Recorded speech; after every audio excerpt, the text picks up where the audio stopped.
This upcoming concert season will be all about the boots, and Tecovas is your stop for the best in Western style. Tecovas has seasonal and limited edition offerings this spring and summer, including men's and women's boots, apparel, hats, bags, and more.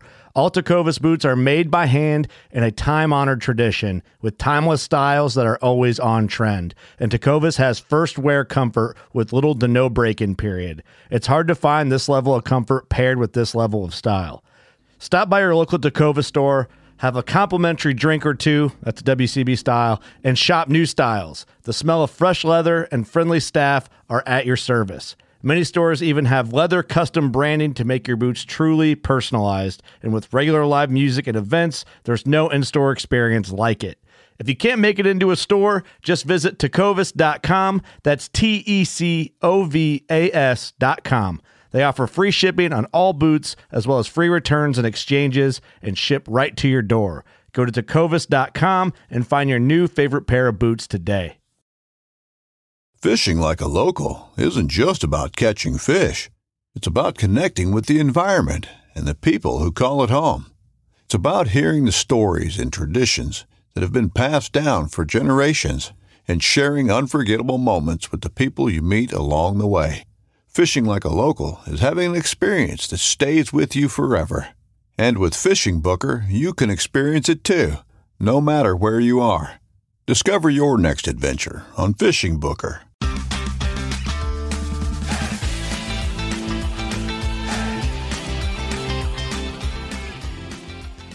Hello and welcome to the Publicly Challenged Podcast. I'm your host, Luke Oswald, and I hope you join me on my quest for knowledge to become a better public land hunter, angler, and forager. Stick with this and who knows, maybe we will learn something together.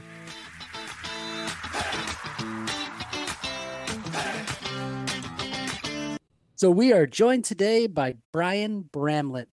Brian, before we get going today, I have to ask Luke an update on his turkey hunt, and everybody's, I'm sure, curious. I didn't go this morning. Quite frankly, I just didn't feel like fighting the mud and the rain. Over the night, we got about 2.5 inches of rain. So, yeah, I didn't go. I did a lot of other productive things, and I'm headed out in the morning, so we'll see. But it's weird because the birds have actually been very, very quiet. Normally, if they're on the roost, they're talking. And as soon as they get down from the roost and they're on the ground, they're just stopped. And I think, honestly, they're educated at this point. This is the 5th season. This is the 5th week that they've seen people chasing them and calling them. I just think they're getting wise to it. So, and maybe it's the end of their, I don't know if it's towards the end of their breeding cycle or not. But it's been a tough hunt. And hopefully I bag one tomorrow, or else I'm not going to. And I found a few new places, though, that I've drove past on my way home that have a lot of turkeys as well. So all public land, going to apply there, too. Sweet. Is that like the grocery store, then? The places that have a lot of turkeys? No, actual public land. Terrible deer hunting kidding. there. Terrible deer hunting, right? I will never, unless it's like over the counter and it's just a real quick, like pull an audible and go to a different place close to home, I'll never go there. But as far as turkeys, because they cull in a lot of these areas for the deer. So it's just terrible hunting, Like one deer harvested, I think it was like 100 hunter visits, and one deer was harvested the entire season on one of the pieces of property. That's terrible odds. But I've seen turkeys. I'm talking like 15, 20 of them in the field every time. So it might be a good spot to turkey hunt. Nice. Yeah. So, with that, let's segue into you, Brian. You ever gone out turkey hunting? I almost went out turkey hunting this year, Oh, you did? but I mean, I thought about it. I hear turkeys almost every day on our land. But I ended up harvesting 3 turkeys from a neighbor who didn't want them anymore. Oh, nice. Several months ago. And so that was a really easy culling. Yeah. There was an obnoxious Tom that was harassing them. And so, yeah, I went over and just shot it point blank. And then there was 2 hens, and I went back a week later for them. And I shot one of them there, and then the other one they wanted me to take home because they wanted more shots going off of their land. And I ended up taking her home, and then putting some corn out for her. I was going to let her out and shoot her like point blank. I didn't account for the fact that she wanted to get away from me. And so the moment that I opened that cage, she ran into the woods. And I was like running after her with my rifle. And, you know, my girl was behind me, like kind of following me, like, what are you going to do? And I found she started going off onto the neighbor's property. And I was like, I gotta shoot her. I could not get a headshot. There was no way. And especially with a 22. And I ended up just shooting her in the breast and then going up and finishing her. And that kind of scratched my itch for turkeys for the season. I mean, technically, that is a turkey. You hunted after that one a little bit. a bit of a staged hunt. You know, it's like some people pay good money for that. Yeah, they do. Yeah, ridiculous amounts. Ugh. So, yeah. Anyway, what was the turkey like on those? They were older, you said? Yeah, I think that Tom was like 2 or 3, maybe even older than that. But he was big and fat and really, really delicious meat. You know, it's amazing how infrequently, you know, most of us get to eat meat that hasn't been frozen. Mm-hmm. And I mean, like as hunters, you get that a little bit more, but that meat was so incredibly good to just eat fresh. Yeah. And yeah, both of the hens, absolutely incredible meat. So I felt pretty stocked on turkeys, and there's just too much gardening going on and foraging going on for me to go out and put a ton of time towards turkeys for myself right now. Yeah, I feel. And I'm just realizing I love red meat a lot more than turkey, honestly. So absolutely. I mean, if I chose a turkey over a chicken, I'd probably choose a turkey. I just like turkey better. My wife thinks I'm crazy, but I think you're crazy. But red meat is way better anyway. Like what? Honestly, if I ate red meat for the rest of my life and never had another piece of chicken or pork, I'd probably be okay with it. Excluding bacon, because I mean, who doesn't like bacon? But yeah. Didn't pig used to be considered red meat? I don't know. Like back as white meat. Yeah, now that was the whole that was the whole like the big ad campaign in like the 80s, 90s era. The like, other white meat. The other white meat. Huh. Yeah, maybe. I don't know. Yeah, that's branding. I have noticed though, like heritage breeds, like if you get one that's somebody else, it is a lot darker and redder than your commercially raised pork, which I don't eat commercially raised pork anyway, other than bacon. But I mean, I can't do it. Like, I don't know. I can't go to the store and buy a pork chop anymore. It's just not in my wheelhouse. Yeah. Well, understood. Yeah. So, Brian, what kind of things you been getting into so far? You said a lot of farming, a lot of foraging. I feel you, man. I have been like, turkey season is going on here, and I haven't even bought a license because I just don't have time. Isn't it almost over though, Clay? No, I have until the 31st. Oh, wow. I'll probably spend a little bit of time doing it. Yeah, but I might not. I don't relish the idea of waking up at 3 a.m. I don't know. It's not in my chronotype. All right. You say that, but then again, you go to bed at 8:30. Nobody needs 14 hours of sleep a night. They don't. Okay. I tell my wife that all the time. Nobody needs that much sleep. 8 hours. All studies prove 8 hours is sufficient, and you get plenty of rest. Women need a little bit more. Yeah, I think that it's pretty much, if you read Why We Sleep by Dr. Matthew Walker, it's 7 to 9. Depending on the individual. Not 14, Clay. Yeah, and I don't sleep that. I usually sleep about 7. Yeah. But I don't. 7's perfect. Yeah, I usually do about 7 hours, and I just legitimately just started getting into the idea of chronotypes this year and studying that. And I already talked to you about this, Luke, but if I wake up earlier than like 6 o'clock, it does not matter what time I go to bed. I feel like absolute dog crap. Really? Yeah. Like I could get 8 hours of sleep, and if I wake up prior to 6 o'clock and I make that like a regular thing, I feel like absolute dog crap. Wow. That's weird. Yeah. So like chronotypes are very interesting. You could be like one of those people who's like a real early riser, And it sounds like you are, because when we were scheduling this podcast, Brian, you're like you're Yep. like I can't, like we had to schedule a little earlier for you because you're like I can't do that so late. So what time do you normally wake up? I try to wake up before dawn if possible. Uh-huh. Yeah. I've been on the 6 o'clock train this week and that's felt amazing. But Uh-huh. even a little earlier than that's perfect for me. Like 5:30 would be my Hmm. ultimate goal. But But do you feel rested when you wake up that early? it really depends. Hmm. I'm in a lucky situation where I can take a nap during the day, so I'll lean Mm. heavily on that every once in a while. During the summertime, I religiously take a nap at 3 o'clock. Mm. Afternoon naps are the best. I like them Oh, it's a great. little bit earlier than that. Like 12 to like 1 o'clock is a perfect nap time for me. Just 20 minutes and Interesting. I feel very refreshed. But Mm. There's waking up before the sunrise and getting stuff like getting moving. If I get up and get moving right away, I feel better all day because I feel very productive and I stay productive. If I don't, Yep. and then I just love watching the sunrise. But if I stay in bed late, I'm going to lay in bed for an hour before I get out of bed if it's like on a weekend or whatever. And that's just because I didn't get up. But if I get up and I go fishing or I do whatever, I come home and I just keep that momentum rolling throughout the Yep. entire day. And then next thing you know, it's like, oh, it's 8:30. Okay, I'll go to bed. And I sleep soundly too. Mm. Nice. Yeah. Yeah, I'm Interesting. yeah. I just, if I could, if it would be my ideal world, I would wake up at 7 o'clock every morning. Uh-huh. That would be my ideal wake up time. Well, Yeah. it is. I mean, you can control whenever you wake up. No, I can't. I got kids, man. I got to take them to school. I get up at 6. All right. Uh, yeah, but anyway, so Brian, Uh-huh. last year when I was there, we were harvesting things, and it's a little bit after that. So what are you harvesting right now besides turnip greens?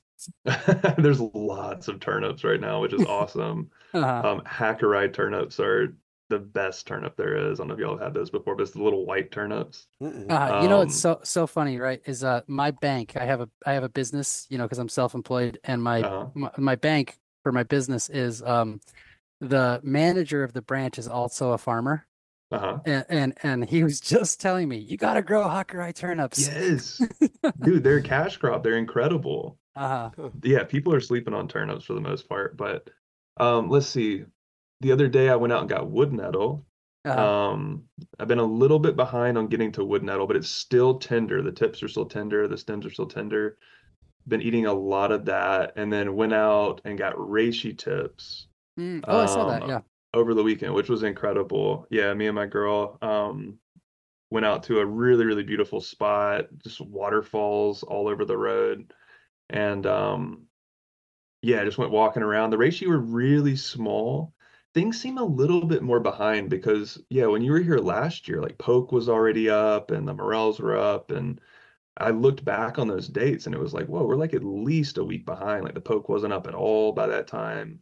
The Hmm. reishi seem a little small, but we found one huge log that was just covered in reishi.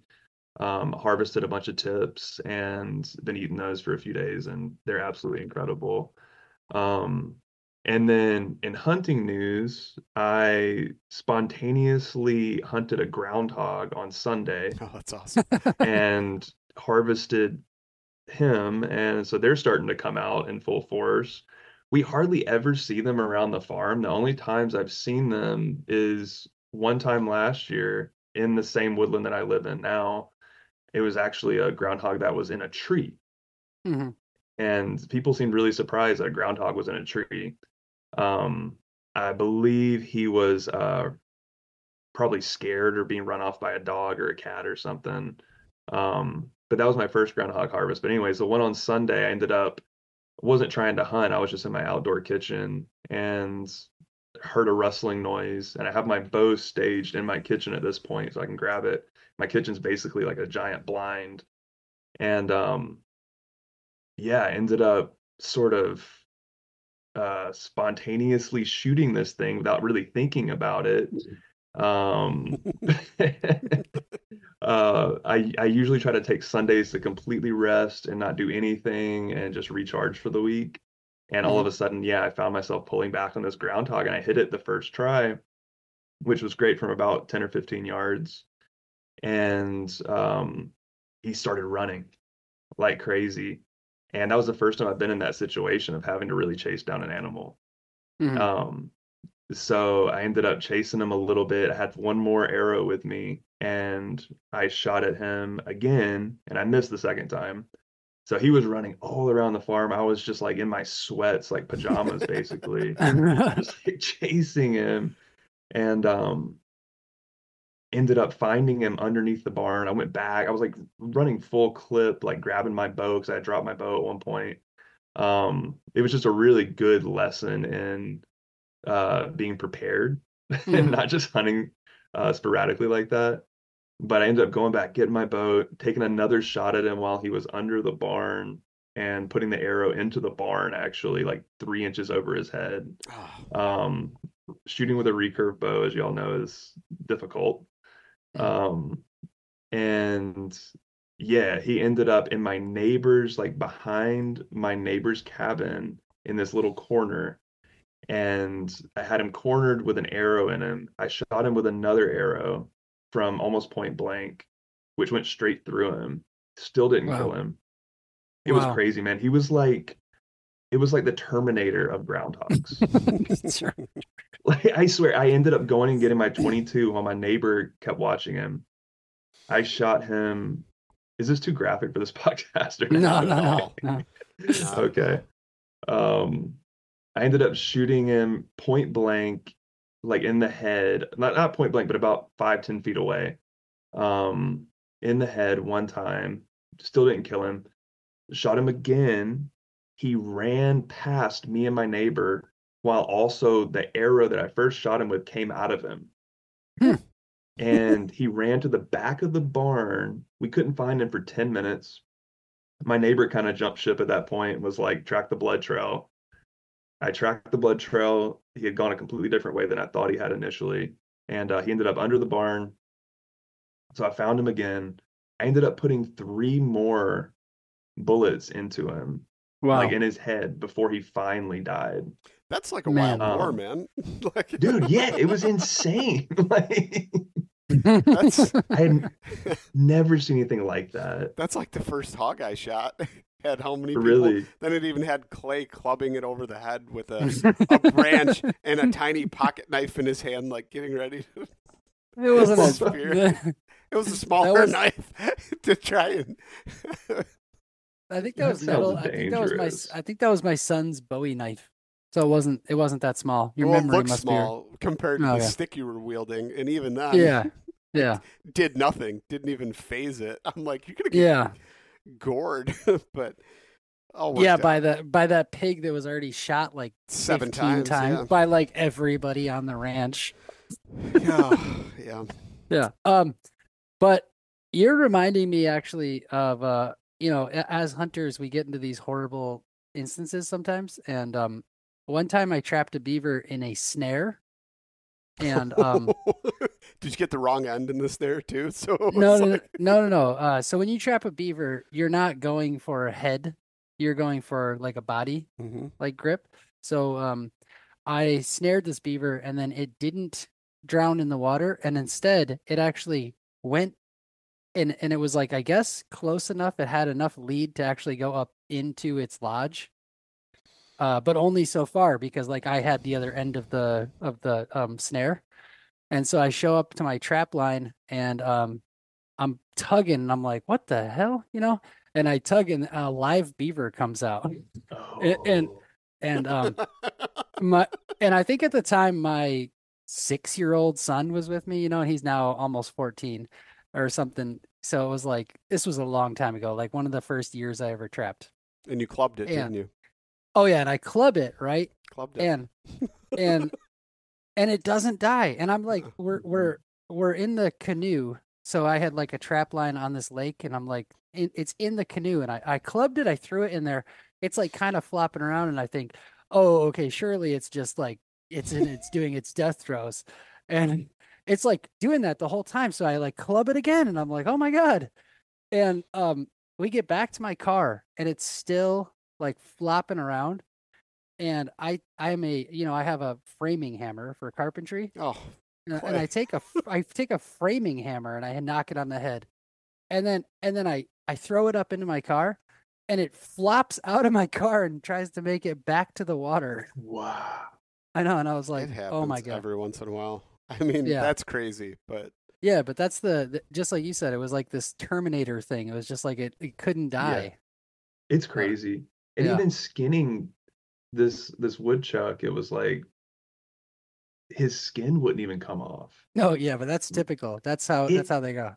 I've skinned a few of them. That was the toughest one I've ever skinned. Like Oh, really? 100%. Oh yeah, like I was doing knife work the whole time. Yeah. I couldn't get anything to rip off of it. Like he was just tough.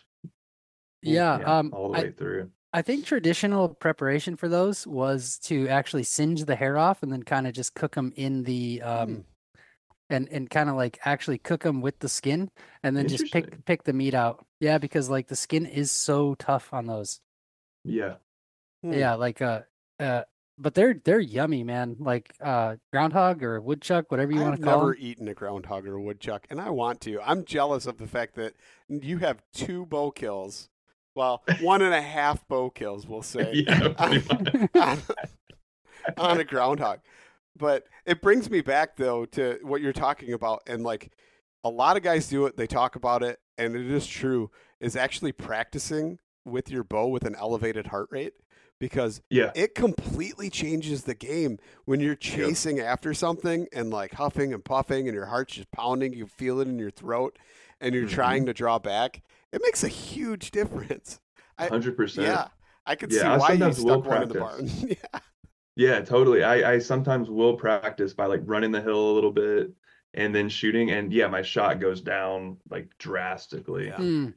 But yeah, it made me realize I have a lot of work to do before deer season comes up in September. But I don't know. I almost feel like deer will be, I mean, it's a bigger target. It's much harder. But the skin is so much easier to pierce. Yeah. And so I'm imagining, I know it's not going to be easy, but yeah, I'm getting really excited for bow season with deer this year. Is this going to be your first season hunting with the bow? I know last year you used a rifle, right? Yeah, I ended up taking my first deer with a rifle last December, but I was bow hunting. I bow hunted a little bit 2 years ago, but I never even saw anything really when I was bow hunting, which was really weird and surprising. But last season, I went hard on bow hunting for like 2.5, almost 3 months. I was out there like 4 or 5 days a week, and I saw deer every single day in September almost, and I was so close. Like it was painful. I was trying to hunt from the ground with a recurve though. Yeah, you got to get close. I mean, it was crazy. I had deer come up within like 15 yards, 10 yards at times without seeing me at all. Like more times that I can count, but being able to pull back on that deer, it was just like the moment I would flinch at all, they were totally like up in arms. So long story short, I learned a ton about bow hunting deer, like by making a ton of mistakes last year without any success. Yeah. So I'm feeling like this year I'm pretty pumped about it. I had like 3 years of that before I ever killed one with a bow. So are you serious? Oh yeah. Yeah, it was a long learning curve, missed shots. It was a lot of people probably, it might have even been 4 years. I mean, it was a long time. Yeah, it was almost 4 years. Yeah. So with a compound bow? With a compound bow. Yeah. Wow. Were you hunting from a tree stand? Yeah, tree stand though. A lot of times tree stand. No, on the ground too. I mean. Oh, you were? Yeah. Huh. And then like once I finally got the first one, and then then I doubled up like that same. I think it was either that same season or the next year. It doubled up and took 2 in one sitting, and then all of a sudden like the ball just got rolling and everything started clicking. It took a while though, and then the whole podcast started because I started hunting public land. And then once again, it changed, right? Because you go from private land and understanding, the land and how the animals work with the land, and you don't have to worry about any of these other factors, right? But then now all of a sudden now you're on public land. There's all kinds of, just people on horses and walking their dogs and other hunters that you're dealing with. And no longer it is the animals and figuring out the animals, but it's all the human activity and trying to manage all of that. So it's a completely different aspect there. But yeah, it took me a long time before I finally killed one. So And then after that, then I was like, okay, I've killed quite a few. I don't get that same thrill anymore. And then I switched to a longbow and started. I hunted with the recurve for a couple months, and I was like, I don't like the recurve. I make too many mistakes with it. So I got the longbow. It was a little more forgiving. And then after I killed a couple with that, I was pretty happy. But then I wounded one pretty badly, and I saw her like for the next couple seasons, and that's when I hung it up and went back to the compound bow. Was she limping around, or yeah, she recovered, or what? So I hit her in the shoulder. So I was a little bit far forward, only about 4 inches really from where I was aiming, or not even 4 inches, but I hit her in the shoulder. And I mean, it was like a 25-yard shot, maybe 30. So it was kind of pushing that range a little bit, but I felt confident, right? And I shot her, and it hit her in the shoulder, and I tracked her forever. And I was like, okay, she's still alive. I'll come back the next day. Well, I ended up coming up on her where she bedded, and there was hardly any blood where she bedded. So I was like, oh, that's not good. And then I could tell from her getting up and running away and limping on the one leg that I hit her in the shoulder. And that leg actually shriveled up and was dangling there for like the next 2 years. So after I hit her, I hung that bow up and went back to the compound bow, and I could never get a shot on her. I would have taken her if I could have, but I could never have gotten a shot on her. I'd see her at like 80 yards or 100 yards across the field, and she was real skittish, and she just hardly came around anymore. But then I'm guessing either another hunter or car or coyote or something got her, because finally she was gone. But yeah, it was like 2 years I saw her with that leg. So she was walking around on 3 legs. That's heartbreaking. It is. I mean, that was sad. Yeah. That was the decision there. I was like, man, I clearly I don't practice enough with the longbow to continue, and that really shattered my confidence. That's a long shot, though. I mean, I feel like with the recurve, I'm trying for 15 max. I've got a friend with this longbow. He can accurately shoot. I'm talking like call headshots on 3D targets, and call out headshots and take the headshot at like 60, 65 yards. Wow. Consistently, too. It's not like it's just a fluke and he like randomly does it. It's consistent. He also went pheasant hunting with his longbow, and we were practicing, and he had these big felt discs, and I would throw them up in the air and he'd shoot them. And I mean, he was hitting like 20 out of 20. You know, I mean, wow. Yeah, a lot of practice, a lot of hours, a lot of arrows he went through to do that. But yeah, he did that, and he actually got a couple pheasants out in South Dakota with his longbow, you know. So, I mean, there's people that can do it. He actually won the pot. We went to an archery, not like a tournament, but a shoot where it was like a 3D shoot, and it was traditional. And there was something at like 100 yards or something like that, a target. And it's like, whoever, and you got to leave your arrow in it and other people shoot. Well, he was the only one that actually hit the bullseye. And wow. And so he won, I don't know, it was like split the pot. So it was like $75 or something. You know, everybody chipped in 5 that shot at it. But yeah, impressive. Yeah. There's people levels that can do it. Yeah. Yeah. Crazy. For me, no, like I think, you know, 30 was like my max range. And I didn't have a rangefinder then either, though. You know, I mean, that was a long time. Clay still doesn't hunt with a rangefinder, but I don't have a rangefinder because I know. It's like all that extra stuff, man. Like people didn't have hundreds of years ago. I mean, like I understand that it helps and all that jazz, but like. No, they didn't. You are correct. But then again, the equipment didn't require it either. So like I know, but now I have a single pin sight, Clay. Oh, okay. But let me finish real quick here. Like, you know, you had like medieval archers in England could hit a target at like 200 yards. They had their abnormally like messed up skeletons from shooting bows all the time. They were like shooting these like 160-pound draw bows, and they could shoot like targets at 200 yards. And they didn't have rangefinders. They had like it was instinctual. Yeah. Yeah. I'm not arguing it. I'm just saying like you could do you, but the equipment you use, if you use modern equipment, you might as well use modern technology with that equipment. That's all I'm saying. Like Brian's over there, he's kicking it. He's using old school stuff. You know, 1960s technology, 50s technology, and that's cool because that's what he wants to do. But so he doesn't have my first bow that I had that was a compound bow.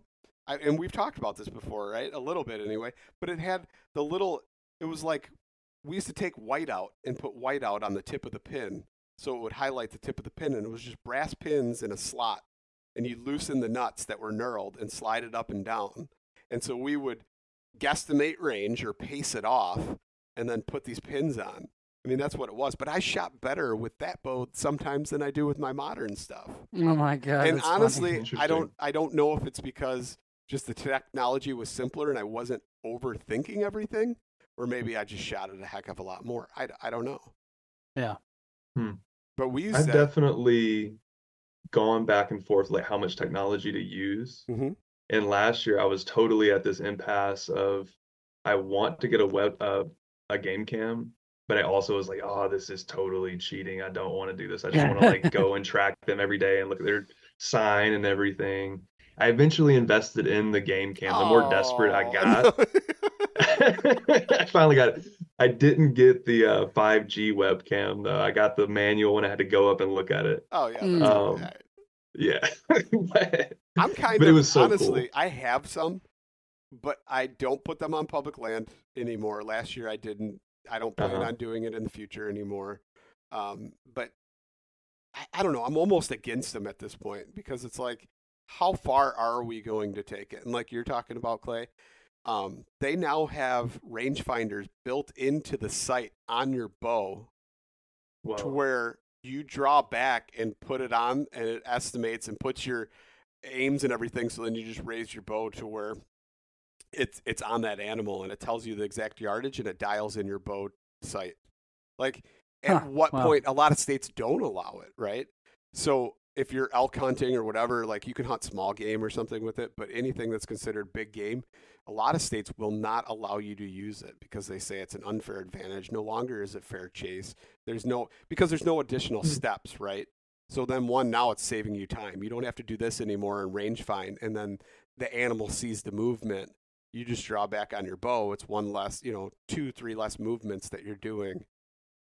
And they say it's not fair chase. Also, a lot of those states, as far as like muzzle loaders go, because there's some modern muzzle loaders that shoot, people can shoot 1,000, 1,200 yards with a muzzle loader with black powder. Okay. Wow. I mean, they are state of the art muzzle loaders. And it's like, super high powered target rifle. And a lot of states won't let you use it. Some states, I think even Colorado, they're kind of in like this area where they still allow some stuff. I can't remember who it is though. They only allow primitive, so it's like has to have like a whole different season. And it's like a flintlock with like the or a percussion cap. It cannot be anything other than a percussion cap. You can't use like pistol primers or any of that kind of stuff. So, wow. You ever shot one of those, Brian? Muzzleloader? Muzzleloader? No, I haven't gotten into that yet. I haven't either. I think it just makes me think about like how crazy it is, how far you can go down the line of like super technological to super raw. And like a lot of people around here, like when I first bought my recurve bow, one of my buddies was like, "Oh, why don't you just make one?"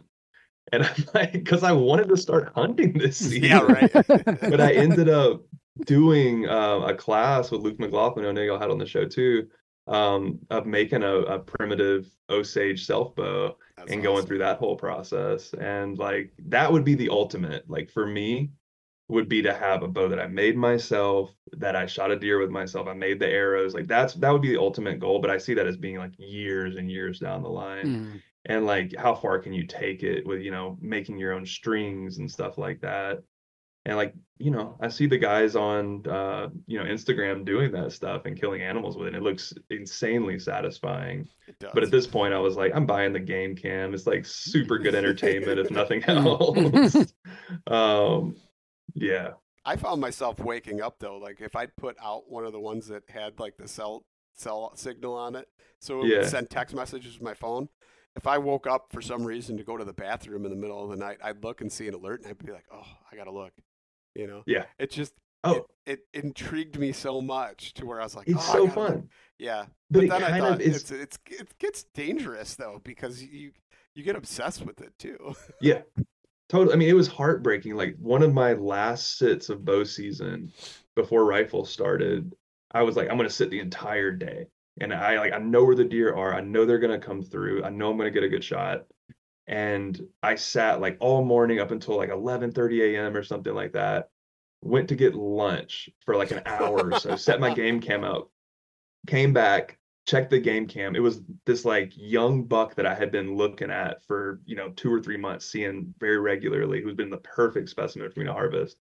He had come up, he was sniffing the game cam. It was like 12:30 noon, and I had missed him by minutes. And it Oh was like if my I had God. just sat still for that hour, I would have definitely had a really, promising encounter with him. But so it was almost heartbreaking to know that he was there, but it was a good lesson. And like, if I say I'm going to stay the whole day, stay the whole day. Don't eat lunch, whatever you got to do. That's what did happen to me when I started using cameras, is that whole thing. I'm like, holy cow. When I say I'm going to sit all day, I need to sit all day. Yeah. Yeah, it makes a huge difference. Wow. I feel like I would develop like bed sores if I did that. Oh, yeah, you're against sitting. I couldn't, but speaking back to what you were saying a minute ago, Brian, years ago, I had kind of had that thought too, and I feel like I'm still in that backwards progression. Like I've shot crossbow and then rifle with deer, and right now I'm just trying to really learn how to sneak up on deer in their own habitat. And that's kind of what I want to do. Like I want to be able to like find them, sneak up on them, know how to like be still when they're like, so the wind is blowing towards me, doing all that stuff to like make it, to me, a very meaningful encounter. Mhm. And then hopefully then I will move on to Luke's great delight, a bow. And I'll do that. But then one day, maybe when I'm like 60, I'll make a bow and try to do the same thing. I like it. Yeah. Get the wood curing now. Yeah. That's how crazy that process is. It's like, oh my gosh. Yeah. There's some guys I know that have staves in their barn that they've had in there for, like 12 years, just sitting in the corner, aging, But yeah. What does that do? What do you mean? Like, what does the aging process do? I think, well, the wood has to be thoroughly dried, but I don't know if you have to let them go that long. I think eventually you just split enough of them. You've got a pile of them because you're going to start messing them up as you go, Yeah. And I think you want it to be like a year or two old before you start whittling it down. Yeah. Now, is that something that's like a modern, like European thing? Because, I mean, and I could be totally off when I say this, but it seems like when I've watched South American native people make bows, it's just like they hack a tree down and just turn it into a bow. So totally different type of bow. Okay. So like South American bows are very weak in power, and most of the projectiles they use have some type of poison on them. Okay. Or at least for the most part. And same thing with like parts of Africa and stuff like that. Like when we talked to Donnie Dustin, he was talking about them making a bow versus him making a bow. Their bows, most of the time, if they used them, they had poison on the arrows, and that was what they used to kill the animal. Yeah. So they're only worried about just piercing the skin, not necessarily penetrating and getting a lethal kill shot with them. Yeah. That would be awesome if we could do that too. Poison? Yeah, it would be cool. Yeah. Although that would require like a heck of a lot more ability in tracking animals. Yeah. Than we currently have. Well, yeah. You know what my end goal is though, after I shoot one with stalking it with my longbow, is to endurance hunt one down. There that you would be go. incredible, Clay. I don't think you'll do that though, because by the time you do all those other things into your 60s or 70s, next thing you know, we'll be reading about you, and it'll be like, local man dies trying to run down, has a heart attack. 88-year-old 88-year-old man tries to run deer down. Oh, Yeah. But have you guys ever seen that video of David Attenborough's narrating it? It's a Kung Bushman. He you can look it up on YouTube. It's amazing. He runs down in a kudu. That's So impressive. dude runs for 8 straight hours. whoa. Yeah. Was he So barefoot too? no, he actually had like modern shoes on. It was so funny. He's like running through the desert and it's like all wild. And he's got like, you know, like a bag made of like giraffe skin or something and like a homemade spear. And he's like, Did he end up spearing it at the end though? Once the animal Yeah. expired, or was exhausted to the point where it couldn't Yeah. run anymore? Yeah, he Yeah. just laid down and he said the narrator, David Attenborough just says like basically it's more of like a ceremonial thing, but that essentially it kills it at the end. Like it just lays down and then he just throws the spear in and it just kills it, gives it a quick death. Yeah. That's awesome. Now I want to do that. Yeah, but the big difference though is that they have much more open landscapes. Yeah. Mm-hmm. Yeah, so like this is gonna sound really funny, but years ago I did actually try to run down some deer Mm-hmm. that I saw here in town in Traverse City where I live. And I was on like a local trail and I was just trail running and I saw some deer and I was like, "Oh yeah." And I think I had like just watched that video and I'm like running them down and then I just like quickly lost them. Like I just like Yeah. could not find them at all because it was too thick a brush. Yeah. Yeah. My Yeah. one encounter with deer 2 years ago when I first started bow hunting was I was like working out in my cabin and I opened my window and I saw some deer coming up my driveway. And so I was like, grab my stuff and like started like walking after them. And it was a similar experience. I was like trying to kind of follow them up this hillside. Like, like here it's super steep, like everything's extremely wooded, extremely thick brush. And it was like, I mean, they were just like feeding and casually climbing the hill. And I'm like panting, trying to catch up to them, and not even close by any means. And they're way, way over the hill and totally out of sight. So I don't know if our landscapes are made for this Yeah. persistence hunting. No, modern landscapes, not to Really puts mention off a lot of though, people. like boundaries, right? So that's the Yep. one thing that a lot of places that I go to, It's done. Connor McDavid! It's not real! The goal of the year, Panarin! part of the past. The celebrations, forgotten. The history, Vegas Golden Knights! history. We're back to a blank slate. Clean ice. All that matters now is what happens next. The Stanley Cup playoffs. Eastern Conference Final begins Wednesday. One of the most legendary shows in the outdoors is on Waypoint TV. Don't miss Primo's Truth About Hunting, Wednesday nights at 7 p.m. Eastern on Waypoint TV, the destination for outdoor entertainment. I mean, I could roam for an hour and a half and I'd be out of land to hunt or even to stalk a deer. But if I know they pass through that area, I'm able to sit there and wait for them. And believe it or not, Clay, Daniel Boone did a lot of waiting on animals. It wasn't just pursuing them all on foot. Yeah. No, I would totally guess that that's true. I really am a fan more of David Crockett and his hunting dogs. Yeah. Dogs are running down- awesome. Yeah. But I do want to get to some Foraging stuff? controversial stuff with you. I Oh. saw recently you said, Brian, that if you drop a Japanese knotweed leaf on the ground, it won't turn into an adult plant and then tear apart your whole foundation of your house. Yeah, I did say that. I want to know, how dare you? Why did you say that? Oh, gee. Because I'm, trying to spread Japanese knotweed far and wide. No, I'm just kidding. I mean, that was something that I had heard. So I met Japanese knotweed about, I guess, 4 years ago at this point when I first moved to the Appalachians. My buddy gave me a little sprig of it. He was eating it for lunch, and I was like in love with that plant immediately. I do want to preface this by saying, like, I do not encourage the spread of Japanese knotweed. There's way too much of it, especially where we live. It is a deleterious plant in a lot of ways. But anyways, I think it's a super interesting plant.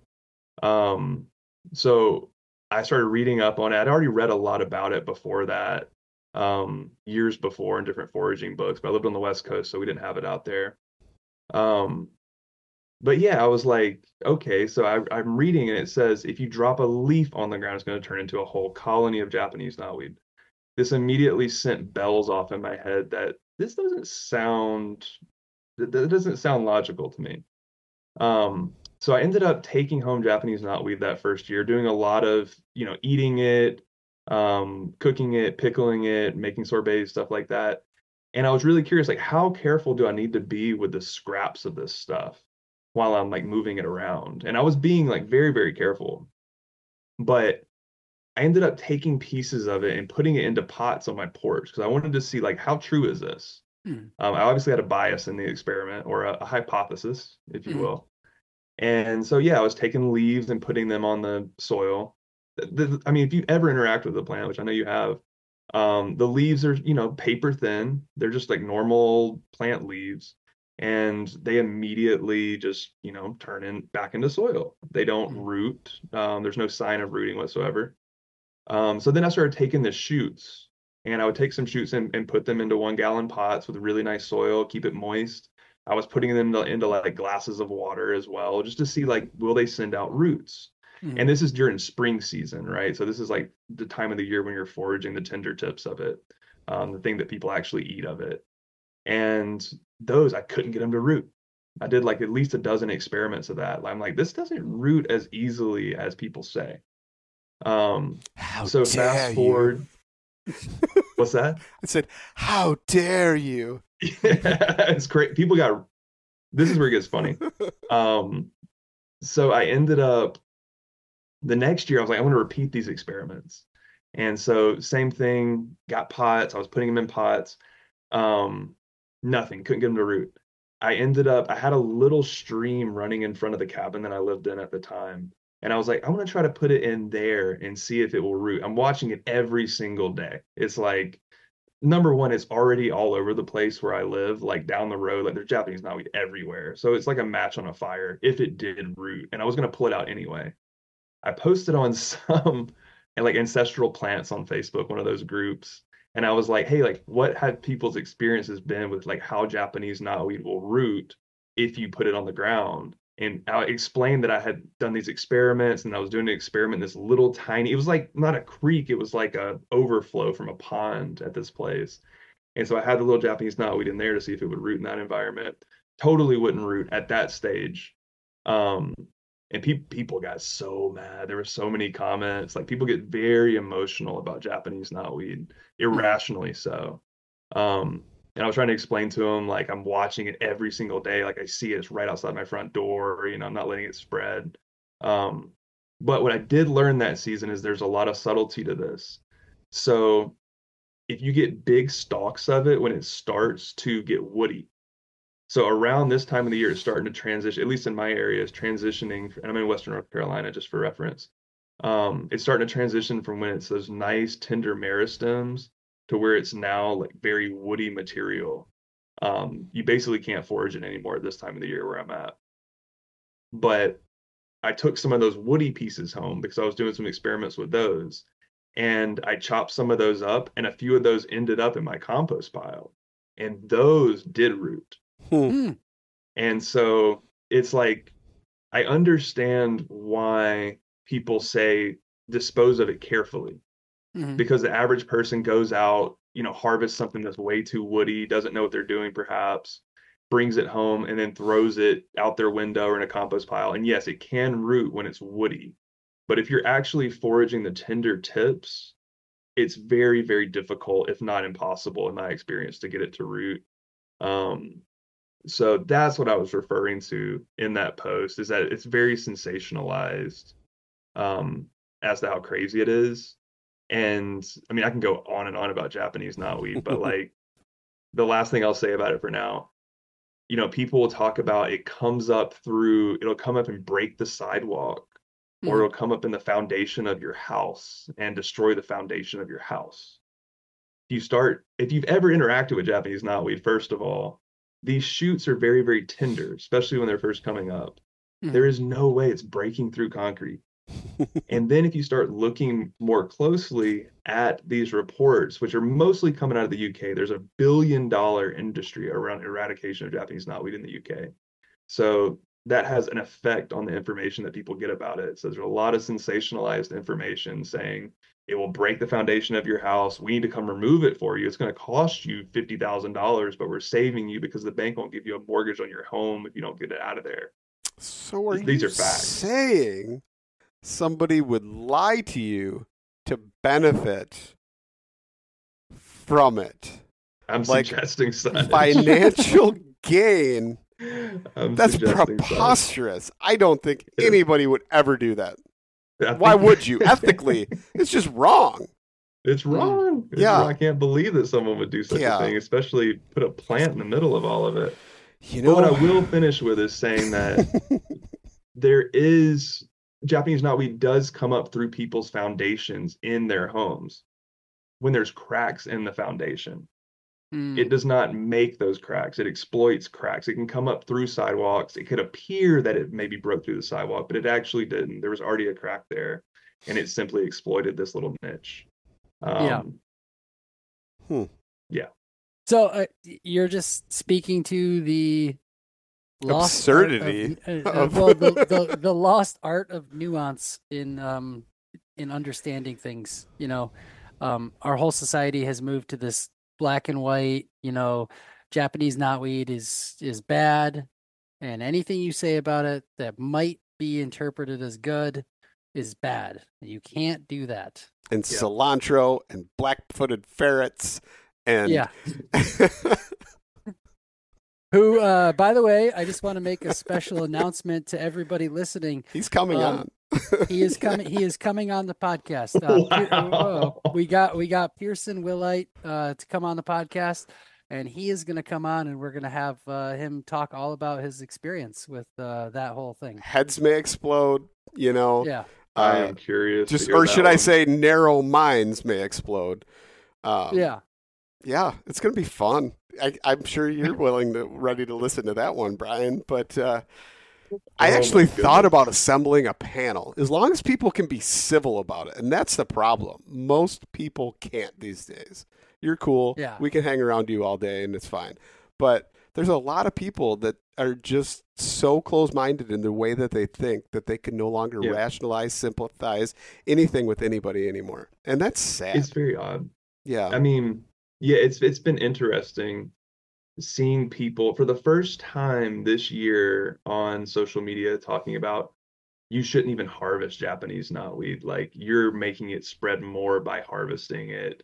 And I mean, people are so against that plant in particular that they will go so far. Like, most of the time with the foraging, etiquette, people are like, oh, it's an invasive. You should harvest a lot of it.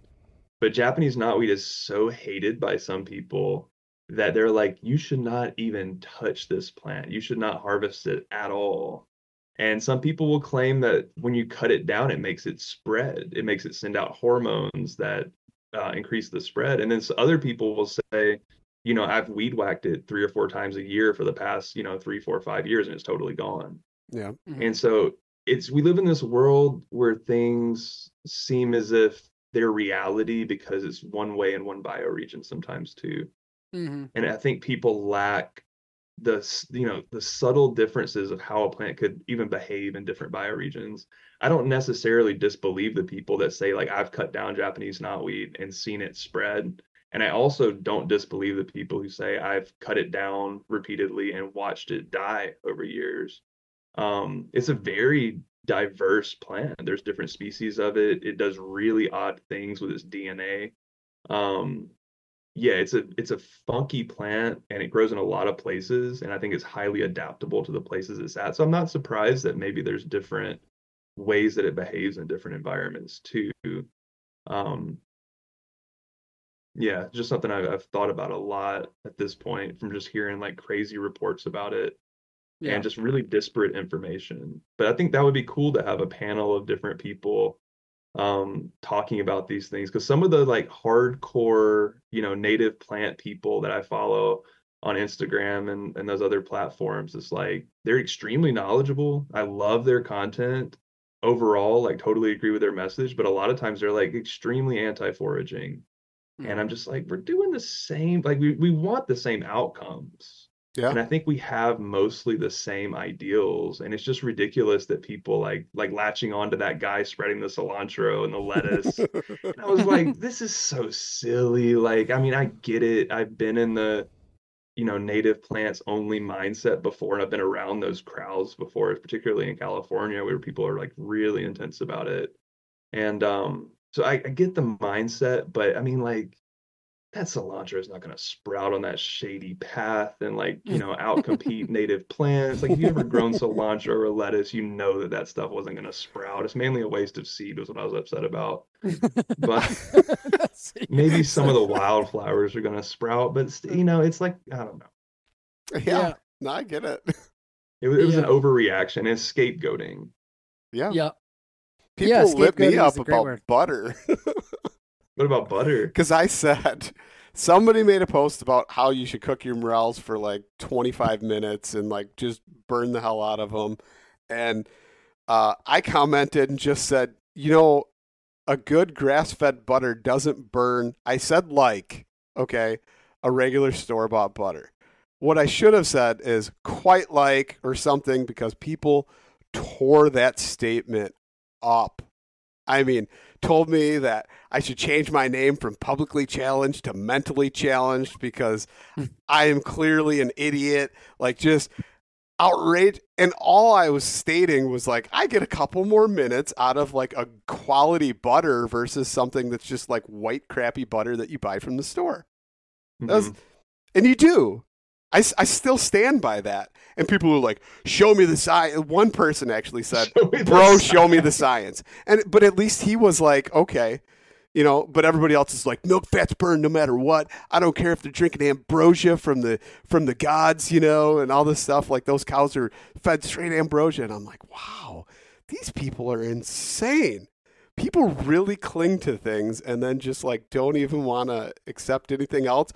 Or if they see somebody else comments on something, they want to jump on that bandwagon and just keep it going. It is insane.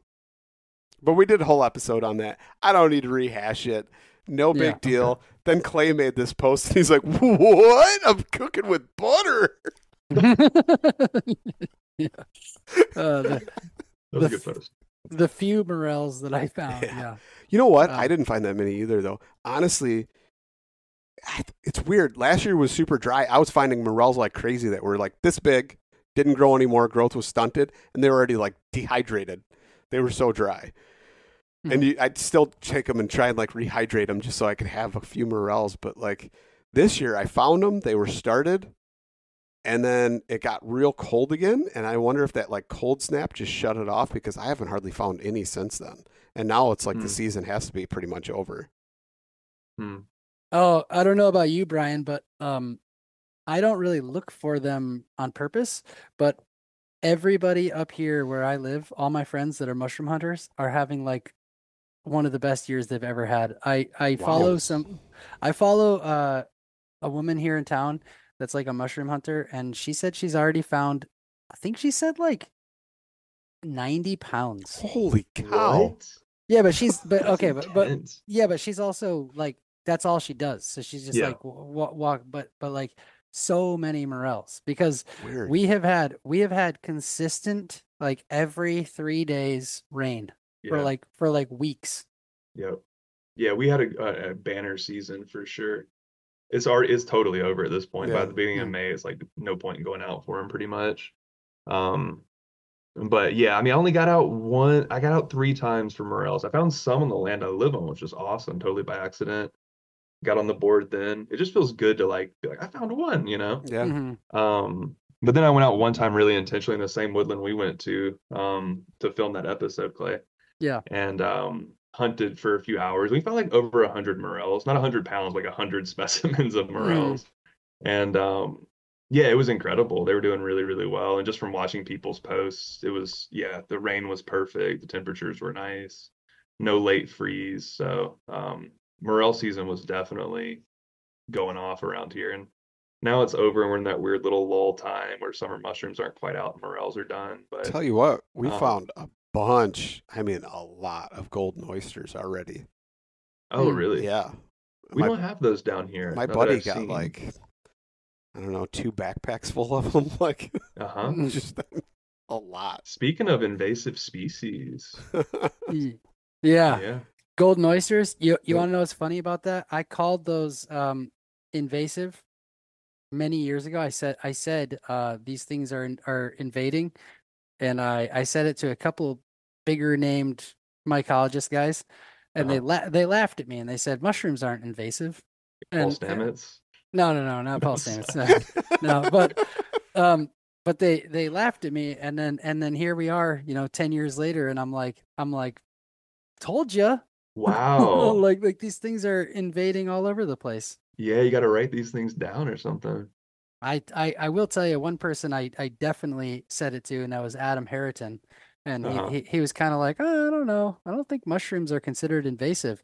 And I haven't talked to Adam in many years, but I wonder what he would think about that now. So when you say invasive, you mean like taking over or tend to colonize better than like oysters, your like white oysters or whatever.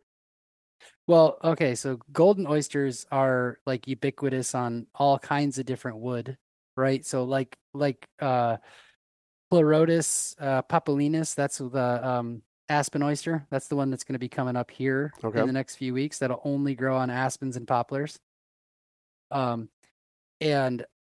then we have like a couple other species, right? They're more cosmopolitan. Well, like golden oyster just kind of grows on anything. It's just like and the other thing that it does is, like all oysters, it eats substrates very fast and it colonizes very fast. So it is like definitely taking over, and there are people who are noticing that the same habitat that used to house morels, the oysters are getting to them first and eating those trees. I haven't noticed that, but I'll keep my eye out. Yeah, well, I mean, but you will, because Michigan, Michigan is like really like it's been very fast to watch. Like nobody was talking about golden oysters, and then like there was like a couple people who were like, "Oh, I've seen golden oysters out in the woods," and now it's just like everybody sees golden oysters. They're everywhere. That's true. I guess there maybe is a lot more, but I don't get the association between them eating trees though, and then the morels. So I don't either, and I'll tell you why. Any forager knows you go out in the woods, and sometimes you'll see is like a downed log, and there'll be like 5 freaking species of mushrooms on that one tree. Yeah, you've seen that before, right? Or at least two or three. Yeah. So like to me, I haven't personally seen that play out, but I know that there's been a couple foragers who have promoted the idea that golden oysters are kind of like taking away from morel habitat. Interesting. Yeah, because they grow in different. I mean, morels don't typically grow off of wood. Yeah, but they do like eat leaf litter and whatnot. Yeah. That's fascinating. Yeah, they haven't made it down here yet. There's yeah. I'm sure they will. Yeah, I wonder. It's definitely an interesting and you know concept what? of mushrooms being invasive. I'll eat them. That's just like the knotweed. I'll eat it. Totally. Yeah. I don't know what the long-term effects are, and honestly, it's kind of interesting because I think this is possibly the first example that we know of a mushroom being like invading basically, So nobody really knows what the effects will be long term. So are you saying these were like somehow domesticated mushrooms though? They weren't ever wild, and the spores were spread from what, laboratories, from somebody inoculating wood and keeping it outside? And yeah, I mean, I personally grew golden oysters like 10 years ago on logs outside. So you were a contributor. Yeah. It was a lab leak. Yeah, you caused this. No, it was caused by a bat. Okay? How dare you? I heard it was a pangolin. Yeah, it was a penguin. But Brian, you what other stuff you got planned for the summer, man? I know you're at the farm, and that's your full-time gig, right? Pretty much, yeah. I mean, when I say full time, I usually work about 20, 25 hours a week or something like that. So it's a pretty cushy farm That's like gig. the perfect work week. But yeah, I'm I'm trying to I'm really pushing the nonprofit this year to do some big stuff. I applied for a grant to do some research on Japanese knotweed through the state Oh, of North sweet. Carolina. That was a huge process because yeah, we are a 501(c)(3), so I can receive grants and everything. And yeah, I just really want to push the edge on what knotweed could be used for. Hmm. And so right now I have a bunch of knotweed stalks fermenting, and I'm working on creating a knotweed foliar spray and a knotweed fertilizer to do some trials because there were some amazing trials done in Slovenia where people took knotweed and made a fertilizer out of it by basically fermenting it for several weeks. And they found that the cabbage yield from the knotweed fertilized cabbage was significantly higher than the non-knotweed fertilized cabbage. And they're finding that the knotweed fertilizer is just as effective as like chicken manure, basically. No way. Yeah, so it's incredible stuff for your garden. So I'm getting really excited about how to work with knotweed in these like bigger scale ways. And then there's all this research about knotweed as a biofungicide. And I Mhm. feel like people aren't talking about this. There's a company that creates this product called Regalia. It costs like $120 a gallon or so. And it's made from knotweed. It's just knotweed, basically. They do this really fancy process. I called and talked to them on the phone a couple of years ago, and like they told me the exact process they do. They get all of their knotweed from China. What? Yes. And they're here Seems in like the they're United missing the States? mark here. It's really odd, but it's just like everything else. It's just cheaper and easier to produce because it's this very like strange process that it has to go through of alcohol extraction and spray drying and stuff like that. So it's just like so many of our products that should be produced here but aren't. But I'm wanting to do more open source education around knotweed to show farmers how we could be using this as a supplement for crops. I'm Yeah. really excited about basically what the biofungicide does is it's able to make the plants that you spray it on. So you make this concoction out of knotweed and then spray it onto anything from like dogwoods to vegetable crops. It's been shown to fight all kinds of fungal pathogens. And, like the things that we're seeing wipe out our forests for the Yeah. most part, people get so worried about people picking too many ramp leaves or whatever. But, it's like fungal diseases that come from overseas and then wipe out entire forests of like chestnuts and stuff. It's like, well, perhaps the solution is right by our stream banks. Like knotweed is one of the most potent medicinal plants on earth. Yeah. And like people, there's all kind of medicinal plants, but like knotweed, it's so hard to kill. It's producing all these secondary metabolites. It's like one of the most just medicinal plants that you can put your hands on. And so I'm just really interested in using it as medicine for other plants. That's been kind of the eye-opening thing for me. So I'm doing a bunch of just home experiments, just like down in the basement, kind of making these like nasty smelling ferments, and just going to do some controlled trials over the summer and see what we can find out about it, and see if it's something that you could do at home scale and teach people how to do at home scale. And then also got a bunch of some knotweed tinctures made, and I want to get some lab testing done on them and see like what is the resveratrol content of this stuff. Like I was just at Whole Foods earlier, and there's resveratrol that they're selling, and it's all from Japanese knotweed. It's all made from that. Costs like $28 for a month or two supply. And meanwhile, people are just like spraying the crap out of it, to no avail, by the way. So yeah, back to your question about over the summer, one thing I started last year was I started talking to our city council about banning herbicides because it's crazy. Like living out in California for a long time in the Bay Area, I hardly ever saw herbicide use, even though it happens sometimes. But like getting here, like they spray underneath the power lines miles and miles and miles. They The started doing entire that right 12 years away. ago Yeah. to get the power line right away. And so I've been talking with the city council and, just going to the meetings and trying to, talk to them and doing a little like public comment about that. And just trying to get some kind of headway going around getting that practice stopped because it's absolutely ridiculous. Like that's kind of my master plan is like, let's stop spraying these plants. Let's start using these plants. Department of Transportation comes by in the summer and just sprays Japanese knotweed on the side of our creeks from their trucks, like for miles. It doesn't kill it. Like you can kill it with foliar applications, very specific timing of herbicides in like very concentrated ways. So I've been told.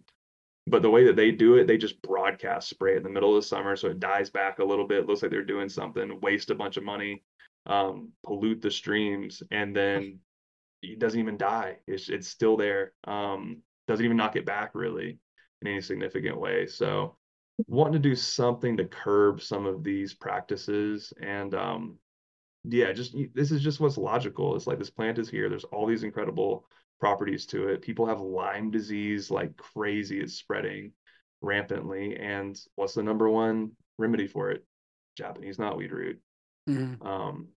So yeah, those are a few of the summer plans. Really quickly, can you run us through how you would work with the root for Lyme disease in particular? For like making medicine? Yeah. I will speak from my limited understanding. Knock on wood, don't personally have Lyme disease. Know a lot of people who do, who use Japanese knotweed regularly. If I'm gonna make tincture from the root, dig up a bunch of root. The time of the year people typically say to dig up roots is in the winter time when plants are dormant. I dug some up this year right before the knotweed broke dormancy, and then I usually actually dig it in the spring when I can see it coming up and figure out where the big crowns are. But I want to run a lab test this summer and see which of those tinctures is actually stronger, and see if there's actually any proof in that harvesting it in winter is better. I suspect the compounds are just different probably over the season. But anyway, I would take the root, wash it off really good. It's, going to be super muddy. And then I usually try to find the like outer layers of root bark, which are very, very orange. And basically isolate those pieces. Like the inner root bark, which is really woody, I usually leave that behind. I'm sure there's some medicine in it, but I think it's kind of like a tree where that's like kind of the hard inner part that doesn't have as much, like different compounds flowing through it. It's more structural. So yeah, I would take that, isolate the orange parts, clean them up really good. And then I'd do a 1-to-2 tincture ratio where I'll weigh out, say 8 ounces of knotweed root, and then I will double that. So I'll get 75% alcohol and basically weigh that out to where it's double the amount of knotweed that I have. So if I had 8 ounces of knotweed, I'm gonna do 16 ounces of alcohol, put that on it, cover the knotweed in alcohol and then put it into the Vitamix, into the blender, blend it up as fine as you can. And then just basically put it in a mason jar, label it, shake it every day, leave it for at least 3 weeks up to, years if you want to, and then use it. Yeah, it's amazing stuff. I mean, I've used it for back pain before. Like one time I was making tincture for a workshop and I ended up just ingesting a lot of it while I was making the tinctures and filling, and I was adding honey and stuff. So I was testing it. I ended up drinking like a lot of knotweed over the course of a few hours. And I had this like tremendous back pain that just wouldn't go away for like weeks. And I noticed, a couple hours after that, I was like, my back doesn't hurt at all anymore. And it was like, I think that was the large dose of knotweed I took. So that's the other point I think I want to drive home is like, a lot of times with herbal medicine, not always, there's definitely exceptions to this, but I think people aren't taking enough sometimes if they're not getting good effects from it. And tinctures can be so prohibitively expensive to take enough of. So I'm usually taking at least 2 milliliters, like 2 dropperfuls of knotweed every time I take it to get effects from it. But I think you can go a lot higher and see even more benefit from it. Now, if you're taking that much and you're using alcohol, don't you think possibly your back pain went away because you were drunk? Well, No, I'm just I don't kidding. think 2 mLs, but maybe, the 6 ounces of Like, damn, this knotweed stuff works good. It was either the knotweed or the, like 6 shots Six shots. Everclear. Uh, No, I I'll mean, I go with probably that. ingested an ounce at the most. yeah, I know, I'm just kidding. I know. The yeah, that knotweed sounds pretty awesome though. It's funny you say that about the amount of tincture because like I feel like there's some herbalists online that are kind of like like just like spritz the water, with like the essence, and then they're like, this will solve all your issues, Well, there's all different ways. I mean, people do flower essences. It's not necessarily my thing, but I'm like, I'm a man. I need to take a lot of this Yeah, tincture, yeah, So, I mean, I definitely think there's energy to plants for sure. Just yeah. like taking little bits of them for certain things. I don't know. I'm not a clinical herbalist by any means. So I don't want to speak too much to it, but I just yeah, came up with a new shirt. No, I'm not a clinical herbalist. no, that's a good one too. But big plant energy. Big Oh, plant nice. energy. uh, um, man, yeah. The thing is for me is that I really like ingesting whole plants for medicine. Yeah. So like I think tinctures are valuable, and obviously like for some people they swear by the results, but I've always been such a fan of like whole plants. Like if I can get them, like I'd much rather eat stinging nettle rather than like make nettle tea. Mm, I agree with you to some degree. I mean, I definitely get the most results from working with fresh plant material Hmm. for the most part. Eating stinging nettle, I don't get a lot of benefit from it. I will make really strong nettle tea.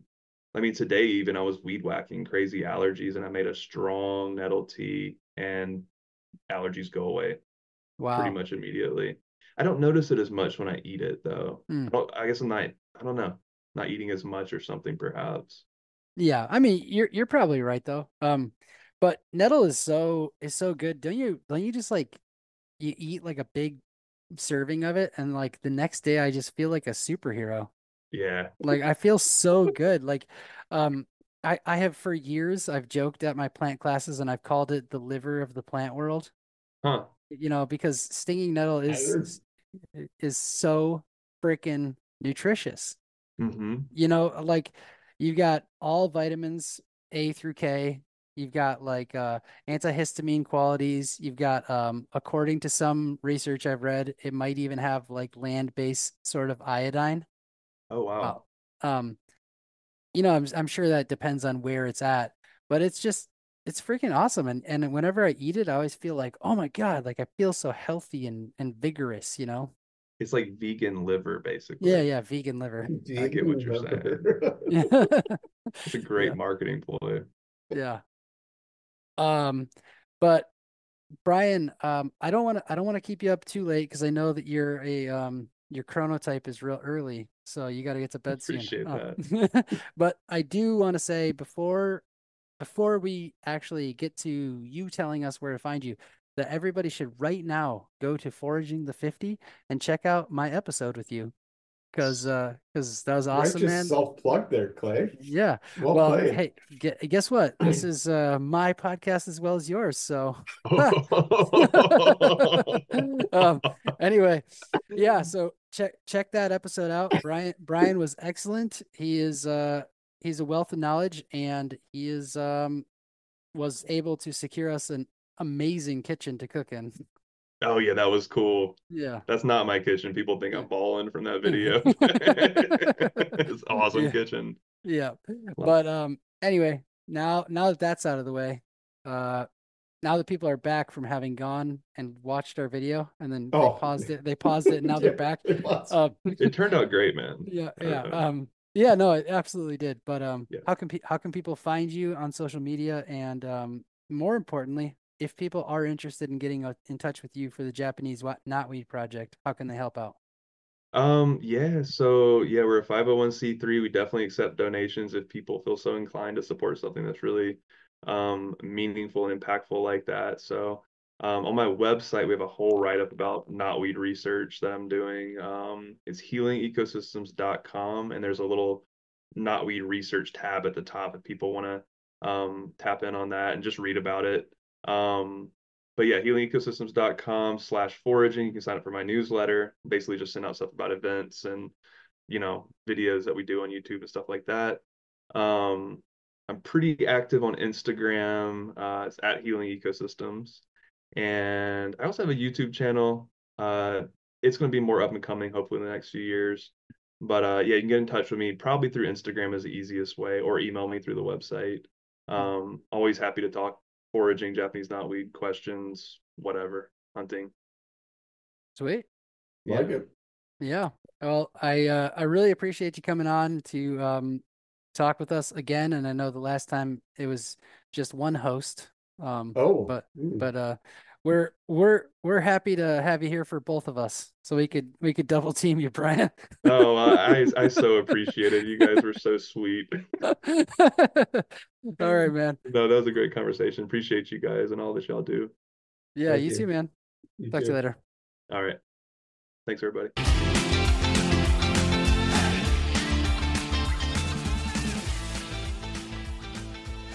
And once again, thank you so much for listening to the Publicly Challenged podcast. I hope you enjoyed the show, and if you did, please subscribe on whatever platform it is you're listening to. Also, if you could leave a review, that would help us out. And you can check us out on Instagram or at publiclychallenged.com. And once again, thank you so much for listening to the show.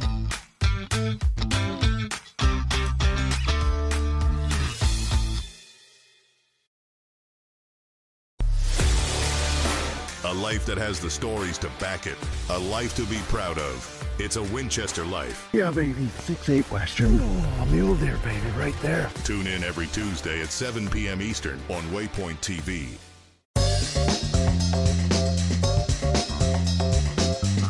Oh my God! Every once in a while, it's fun to go like just full-blown redneck on these fish. This is like high-tech cane pole fishing right here. From the white sandy beaches to the crystal blue waters, enjoy the best fishing Panama City Beach has to offer during Chasing the Sun. Sundays at 9:30 a.m. Eastern on Waypoint TV, the destination for outdoor entertainment.